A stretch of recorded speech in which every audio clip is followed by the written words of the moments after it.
തുടങ്ങിയ മാംസബുക്കുകളായ വന്യമൃഗങ്ങൾ സസ്യബുക്കുകളായ സാധു മൃഗങ്ങളെ വേട്ടയാടി പിടിച്ച് അവരെ വലിച്ചു കീറി കൊന്നു തിന്നുന്നതാണ് വനത്തിലെ ആവാസ വ്യവസ്ഥ.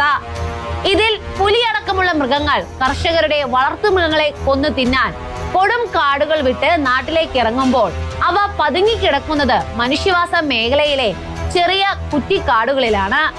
അതിനാൽ വളർത്തുമൃഗങ്ങളുടെ മേൽ ചാടി വീണു കഴിഞ്ഞാണ് നാട്ടിലിറങ്ങിയ വന്യമൃഗങ്ങളെ കുറിച്ച് ആളുകൾ പോലും അറിയുന്നത്. മൃഗങ്ങളുടെ ഈ ആഹാര രീതി തങ്ങളുടെ നീതിക്ക് നിരക്കാത്തത് കൊണ്ടാണ് മനുഷ്യർ അതിനെ മൃഗീയമെന്ന് വിളിക്കുന്നത്. എന്നാൽ മൃഗങ്ങളെ കൂടി ലജ്ജിപ്പിക്കുന്ന തരത്തിൽ ചില മനുഷ്യർ അവരുടെ അധമ വൃത്തികൾ മനുഷ്യരുടെ ഇടയിൽ ചെയ്തു കൂട്ടുമ്പോൾ ചിലരെങ്കിലും അതിനെ മൃഗീയമെന്ന് വിളിക്കാറുണ്ട്. എന്നാൽ അങ്ങനെ വിളിക്കുന്നത് മൃഗങ്ങൾക്ക് പോലും അപമാനമാണ്. കാരണം മൃഗങ്ങൾ ആഹാരത്തിന് മാത്രമേ മറ്റു സാധു മൃഗങ്ങളെ കൊല്ലാറുള്ളൂ. അല്ലാതെ ചില മനുഷ്യർ ചെയ്യുന്നത് പോലെ ആസക്തികൾ ശമിപ്പിക്കാൻ ഇഞ്ചിഞ്ചായി കൊല്ലാറില്ല. അവിടെയാണ് ചിലർ മൃഗങ്ങളെക്കാൾ അധം പതിച്ച് തരം താണു പോയതിന്റെ വാർത്തകൾ നടുക്കമാകുന്നത്. നൂറ്റാണ്ടുകളോളം ലോക രാഷ്ട്രങ്ങളെ മുഴുവൻ കാൽ കീഴാക്കി ഭരിച്ച് സൂര്യൻ അസ്തമിക്കാത്ത നാടെന്ന് വിസ്തൃതി പേറി നിലകൊണ്ട ഗ്രേറ്റ് ബ്രിട്ടനിലെ റോദർഹാം, റോസ്ഡെയിൽ, ടെൽഫോർഡ് പ്രധാനപ്പെട്ട നഗരങ്ങളിലാണ് 1980 മുതൽ ഇങ്ങോട്ട് 4 പതിറ്റാണ്ടുകളായി ഏകദേശം 10 വയസ്സ് മുതൽ മാത്രം പ്രായമുള്ള പെൺകുഞ്ഞുങ്ങളെ ക്രൂരമായി ലൈംഗിക പീഡനത്തിനിരയാക്കുകയും മർദ്ദിക്കുകയും വിൽക്കുകയും കൊല്ലുകയും ചെയ്ത പാക് കുടിയേറ്റക്കാർ പ്രതികളായ ഓൺലൈൻ ഗ്രൂമിംഗ് ലൈംഗിക പീഡനമെന്ന അതിമാരകമായ ക്രൂരകൃത്യം അരങ്ങേറിയത്. ആരും തങ്ങളെ ചോദ്യം ചെയ്യാനില്ലെന്ന അഹങ്കാരത്തോടെ നിയമത്തെയും നിയമപാലകരെയുമെല്ലാം നിസ്സഹായതയുടെ പര്യായങ്ങളായ നോക്കുകുത്തികളാക്കി നിർത്തിക്കൊണ്ട് അനേകം വർഷങ്ങൾ അഴിഞ്ഞാടിയ ഈ നരാധവന്മാരെയും അതിന് ഒത്താശ നൽകിയ ഭരണാധികാരികളെയും ഇതുവരെ പൂർണ്ണമായി നിയമത്തിന്റെ മുൻപിൽ എത്തിക്കാൻ കഴിഞ്ഞിട്ടില്ല എന്നതാണ് സത്യം. കാലപ്പഴക്കം വന്നതുകൊണ്ട് തേഞ്ഞുമാഞ്ഞു പോകുമെന്ന് കരുതിയ ഈ കഠിന കുറ്റകൃത്യങ്ങളുടെ ചുരുളുകൾ വീണ്ടും മാനവരാശിയുടെ മനസാക്ഷിക്ക് മുൻപിലേക്ക് വീണ്ടും തുറന്നു വെച്ചത് മാധ്യമ രാജാവും അമേരിക്കയിൽ വരാൻ പോകുന്ന ട്രംപ് ക്യാബിനറ്റിന്റെ മുഖ്യ ഉപദേഷ്ടാവുമായ എലോൺ മസ്ക് ആയിരുന്നു. ഈ വിഷയം എക്സ് പ്ലാറ്റ്ഫോമിൽ നടത്തിയ ഒരു ചർച്ചയിലേക്ക് എടുത്തിട്ട് മസ്ക് കൊളുത്തിയ തീ അതിശക്തമായി ആളിപ്പടരുകയായിരുന്നു. There were migrant rape gangs in England that would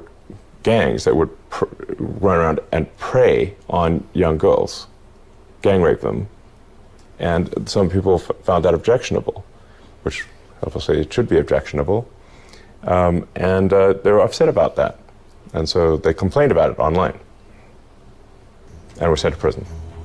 That sounds crazy. എക്സിൽ നടന്ന ചർച്ചയിൽ ഇപ്പോഴത്തെ ബ്രിട്ടീഷ് പ്രധാനമന്ത്രിയായ കിയർ സ്റ്റാർമറെ എലോൺ മസ്ക് നിശിതമായി വിമർശിക്കുകയാണ് ഉണ്ടായത്. ബലാത്സംഗം പോലുള്ള ഗുരുതരമായ കുറ്റകൃത്യങ്ങൾക്ക് പ്രതികൾക്കെതിരെ കേസെടുക്കാൻ പോലീസിന് ക്രൗൺ പ്രോസിക്യൂഷൻ സർവീസിന്റെ അനുമതി ആവശ്യമായിരുന്നുവെന്നും പെൺകുട്ടികളെ ചൂഷണം ചെയ്യാൻ ബലാത്സംഗ സംഘങ്ങൾക്ക് മൗനമായ അനുവാദം നൽകിക്കൊണ്ട് പ്രോസിക്യൂഷൻ അനുമതി നിഷേധിച്ച 2008-2013 കാലഘട്ടത്തിൽ ക്രൗൺ പ്രോസിക്യൂഷൻ സർവീസിന്റെ തലവൻ ഇപ്പോഴത്തെ ബ്രിട്ടീഷ് പ്രധാനമന്ത്രി കെയർ സ്റ്റാർമർ ആയിരുന്നുവെന്നുള്ള എലോൺ മസ്കിന്റെ വെളിപ്പെടുത്തലുകൾ ഏവരെയും അമ്പരിപ്പിക്കാൻ പോന്നതായിരുന്നു. ബ്രിട്ടീഷ് എഴുത്തുകാരിയായ JK റൗളും മുൻ ബ്രിട്ടീഷ് പ്രധാനമന്ത്രിയായിരുന്ന ലിസ് ട്രസും UK-യിലെ കുട്ടികളെ ലൈംഗികമായി നശിപ്പിക്കാൻ കൂട്ടുനിന്ന ലേബർ സർക്കാരിനെയും ബ്രിട്ടീഷ് പെൺകുട്ടികളെ മാലിന്യങ്ങളെന്നും വേശികളെന്നും വിശേഷിപ്പിക്കുകയും വെള്ളക്കാരായ പെൺകുട്ടികളെയും മുസ്ലിമുകളല്ലാത്ത പെൺകുട്ടികളെ മാത്രം ടാർഗറ്റ് ചെയ്ത് പ്രവർത്തിച്ച ഇത്തരം ഗ്രൂമിംഗ് ഗാങ്ങുകളെ അഴിച്ചുവിട്ട് കയ്യും കെട്ടി നോക്കി നിന്ന ലെഫ്റ്റ് ലിബറൽ ഭരണകൂടങ്ങളെ നിശിതമായി തന്നെ വിമർശിച്ചുകൊണ്ടാണ് രംഗത്തെത്തിയത്. ഒരു സമൂഹത്തെ തന്നെ പൂർണ്ണമായി ഇല്ലാതാക്കുന്ന തരത്തിൽ ഈ കുറ്റവാളികൾ പിച്ചി ചീന്തിയത് കേവലം 10 വയസ്സിനും 15 വയസ്സിനും മധ്യേ പ്രായമുള്ള പെൺകുട്ടികളെ ആയിരുന്നു എന്നുള്ളതാണ് ഇതിലെ ഏറ്റവും പരമദയനീയമായ വസ്തുത. അങ്ങേയറ്റം മാരകമായ ഇത്തരം ബലാത്കാരത്തിന് ഇരയായ ഒരു പെൺകുട്ടി പിന്നീട് നടത്തിയ വെളിപ്പെടുത്തലുകൾ അനുസരിച്ച് താൻ ക്രൂരമായി പിച്ചി ചീന്തിപ്പെടുമ്പോൾ ആ സ്ഥലത്ത് 8-9 വയസ്സ് മാത്രം പ്രായമുള്ള നിരവധി കൊച്ചു പെൺകുട്ടികൾ ഉണ്ടായിരുന്നുവെന്നും എട്ടും പൊട്ടും തിരിയാത്ത ആ കുരുന്ന് പെൺമക്കളുടെ നിലവിളികൾ അവിടെ മുഴങ്ങി കേൾക്കാമായിരുന്നു എന്നുമായിരുന്നു. ഏതായാലും ഇംഗ്ലണ്ടിലെ തീരെ സമ്പന്നമല്ലാത്ത കുടുംബങ്ങളിലെ പെൺകുട്ടികളെയും വേർപിരിഞ്ഞ മാതാപിതാക്കളുടെ മക്കളെയും അനാഥരായ പെൺകുഞ്ഞുങ്ങളെയും ഒക്കെയാണ് അവരുടെ സാഹചര്യങ്ങളുടെ ബലഹീനത മുതലെടുത്ത് ഈ നരാധമന്മാർ പതിറ്റാണ്ടുകളായി പിച്ചി ചീന്തിയത്. ഇവരെ സംരക്ഷിക്കാൻ പോകുന്ന സംവിധാനങ്ങൾ ബ്രിട്ടനിൽ ഇല്ലാഞ്ഞിട്ടല്ല, മറിച്ച് ഈ കാബാലികന്മാർ സാധുക്കളായ ഈ പെൺകുട്ടികളെ അവരുടെ വലയിൽ വീഴ്ത്തിയത് പ്രണയ കെണിയിലൂടെ ആയിരുന്നു എന്നതാണ് സത്യം.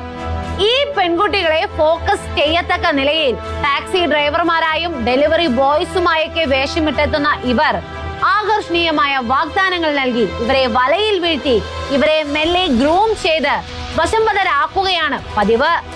ഇവർ പൂർണ്ണമായി വശംവദരായി എന്ന് ഉറപ്പായി കഴിഞ്ഞ അവർക്ക് ലഹരി പദാർത്ഥങ്ങൾ നൽകി ഉപയോഗിച്ച ശേഷം മുതിർന്നവർക്കും മറ്റും കാഴ്ചവെച്ചാണ് ഇവരുടെ ദൗത്യം പൂർത്തിയാക്കുന്നത്. ഇന്ത്യയിലൊട്ടൊക്കെ വിവാദമായ ലവ് ജിഹാദിന്റെ മറ്റൊരു പതിപ്പ് തന്നെയായിരുന്നു ഇത്. കാരണം ലവ് ജിഹാദ് കേസുകളിലൊക്കെ പെൺകുട്ടികളെ പ്രണയത്തിൽ വീഴ്ചതിനു ശേഷം മയക്കുമരുന്ന് നൽകി ക്രൂരമായി പീഡിപ്പിച്ച് മറ്റുള്ളവർക്ക് കാഴ്ചവെച്ച് അവരെ ലൈംഗിക അടിമകളോ പെൺ തീവ്രവാദികളോ ഒക്കെയാക്കി മാറ്റുകയായിരുന്നു.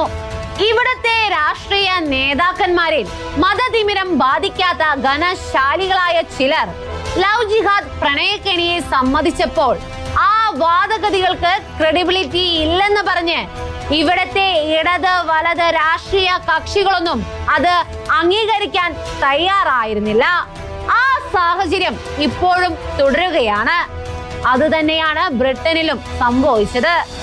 അതുകൊണ്ട് തന്നെ 1400ഓളം പെൺകുട്ടികൾ ഇത്തരത്തിൽ പിച്ചി ചീന്തപ്പെട്ടപ്പോൾ അതിനെതിരെ വന്ന പരാതികളിൽ വിശ്വാസം പോരെന്ന് പറഞ്ഞ് ബ്രിട്ടനിലെയും ലെഫ്റ്റ് ലിബറൽ സർക്കാരുകൾ കണ്ണുകൾ രണ്ടും ഇറുക്കിയടച്ച് ചത്തതുപോലെ കിടക്കുകയായിരുന്നു.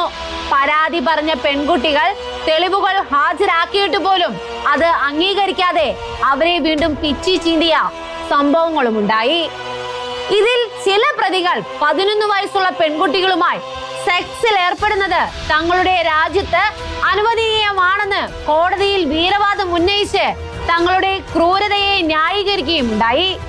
ഇത്തരത്തിൽ തകർന്നുപോയ ബ്രിട്ടീഷ് പെൺകുട്ടികളുടെ അമ്മമാരിൽ ഒരാൾ പോലീസിനെ വിവരം അറിയിച്ചതിന് ഈ ഗാങ്സ്റ്ററുകൾ വീട്ടിൽ കയറി വന്ന് വീടടക്കം കത്തിക്കുമെന്ന് അവരെ ഭീഷണിപ്പെടുത്തി എന്നാണ് പുറത്തുവരുന്ന റിപ്പോർട്ടുകൾ. ഇത്തരം കാര്യത്തിൽ ബ്രിട്ടനിലെ പോലീസ് ഉദ്യോഗസ്ഥന്മാർ അടക്കമുള്ളവർ ഇത്തരം റേപ്പ് ഗാങ്സ്റ്ററുകളുടെ ദല്ലാളുകളാണെന്ന സത്യം ഉറപ്പിക്കുന്ന തരത്തിൽ റേപ്പ് ചെയ്യപ്പെട്ടെന്ന പരാതിയുമായി പോലീസ് സ്റ്റേഷനിലെത്തിയ ഒരു പെൺകുട്ടിയെ പോലീസ് സ്റ്റേഷനിൽ നിന്നും ചിലർ കടത്തിക്കൊണ്ട് പോവുകയും വണ്ടിയിൽ വെച്ച് വീണ്ടും റേപ്പ് ചെയ്ത് വഴിയിലേക്ക് വലിച്ചെറിയുകയും നിരാലംബയായ ആ പെൺകുട്ടി സഹായം ചോദിച്ച വ്യക്തി അവളെ വീട്ടിൽ കൊണ്ടുപോയി റേപ്പ് ചെയ്യുകയും പിന്നീട് മറ്റു പലർക്ക് കാഴ്ചവെക്കുകയും ചെയ്ത സംഭവങ്ങൾ ഉണ്ടായിട്ടുണ്ട്. ഇത്തരത്തിൽ തുടർച്ചയായി റേപ്പ് ചെയ്യപ്പെട്ട പെൺകുട്ടികളിൽ പലർക്കും കൂടിയ ഡോസിൽ ലഹരി നൽകി അവരെ കൊല്ലുകയോ മാനസിക രോഗികളാക്കി മാറ്റുകയോ ചെയ്യുകയും ഉണ്ടായി. ഇത്തരത്തിലുള്ള മാരകമായ പീഡനം തുടങ്ങി വർഷം 20 കഴിഞ്ഞാണ് ഇത്തരത്തിലൊരു കേസ് കോടതിയിൽ എത്തിയത് എന്ന് അറിയുമ്പോൾ 2 പതിറ്റാണ്ടുകളോളം പിച്ചി ചീന്തപ്പെട്ടത് എത്രയെത്ര പെൺ കൗമാരങ്ങളായിരിക്കുമെന്നത് നടുക്കുന്ന വസ്തുത തന്നെയാണ്. 2014 ഓപ്പറേഷൻ സ്റ്റോവുഡ് എന്ന പേരിൽ ഒരു നിയമ നടപടിയും ഇക്കാര്യത്തിൽ ഉണ്ടായി. 200 ഓഫീഷ്യൽസ് ചേർന്ന് തെളിവെടുപ്പുകളും അന്വേഷണങ്ങളും ഒക്കെ നടത്തി 1367 കുറ്റകൃത്യങ്ങൾ രേഖപ്പെടുത്തിയെങ്കിലും അറസ്റ്റിലായത് കേവലം 209 പേരായിരുന്നു. അതിനേക്കാൾ അമ്പരപ്പിക്കുന്ന വസ്തുത ഇതിൽ കേവലം 20 പേരെ മാത്രമാണ് പിന്നീട് കുറ്റവാളികളാക്കി എന്ന് അറിയുമ്പോഴാണ്.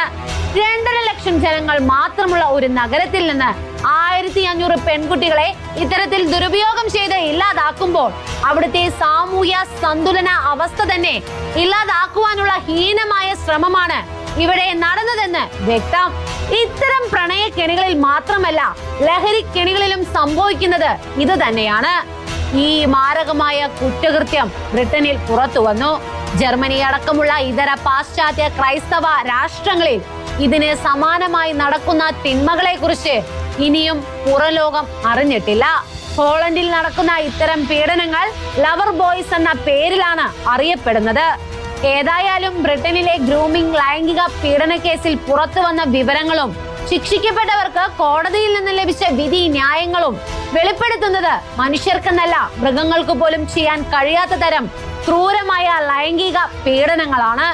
അത് വിവരിക്കുവാൻ പോലും കഴിയാത്ത മാനസിക വൈഷമ്യതകൾ ഞങ്ങൾക്കുള്ളതിനാൽ അത് ഞങ്ങൾ ഒഴിവാക്കുന്നു. ഇത്ര ക്രൂരമായ പെൺവേട്ടയ്ക്കും ലൈംഗിക പീഡനങ്ങൾക്കും ഇവർക്ക് പ്രചോദനമായത് ഇവരുടെ വംശീയ സവിശേഷതയാണെന്ന് കേസെടുത്ത കോടതിക്ക് പോലും പറയേണ്ടതായി വന്നു. കാരണം കൃത്യമായി മതം നോക്കി അമുസ്ലിമുകളും വെള്ളക്കാരികളുമായ പെൺകുട്ടികളെ ടാർഗറ്റ് ചെയ്ത് മാത്രമായിരുന്നു ഈ ക്രൂര മൃഗങ്ങളുടെ ലൈംഗിക വേട്ടകൾ. അവർ അവിടെ മാത്രമല്ല ഉള്ളത് എന്നതിനാൽ ജാഗ്രതയോടും ദേവാശ്രയ ബോധത്തോടും കൂടെ തന്നെ നാം മുൻപോട്ട് പോകേണ്ടിയിരിക്കുന്നു.